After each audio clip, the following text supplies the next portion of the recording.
Hello, I'm Sandra Norlin. I'm the director of the Des Plaines Public Library. The poem I want to read today is by William Carlos Williams. He's one of our early modern poets. He was born in 1883. He lived to be 80 years old, so he wrote poems right up until then in 1963. So he's somebody that we might have known.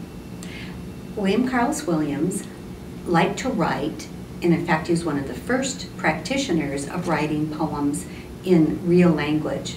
None of those doths or haps or archaic kinds of language that we'd have to translate even though it was English. So he's writing toward the end of his life. The name of this poem is The Problem, and William Carlos Williams is having a problem at the time he's writing it. He is getting older and his health is failing. He is a doctor. Although when he went to college, he really wanted to be an English major, but there was no money in that, and so his parents persuaded him to be a doctor. And he was a hometown doctor in a small town outside of New York City. He lived in New Jersey. And he, I think, even made house calls, although that might be part of his mythology.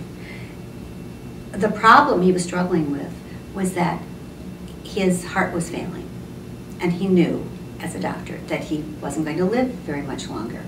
So he was struggling with that knowledge, and so this poem is a metaphor. You know, you couldn't have a poem without a metaphor. This poem is a metaphor for the struggle between permanence and change. The Problem by William Carlos Williams. How to fit an old brownstone church among a group of modern office buildings. The feet stand so that the argument must be after the fact. We can learn from it how, if it's not too late, to conduct our lives. Unlike the Acropolis, on which there is no destructive pressure but time, this building is threatened from all sides. What is it that has made its fragile masonry, four-square, simple in design, so comparatively indestructible? It does not lodge, per se, in the materials, yet that is precisely the point. Where else, if not in the materials, does it lodge?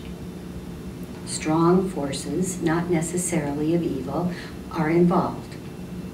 But this building peacefully stands.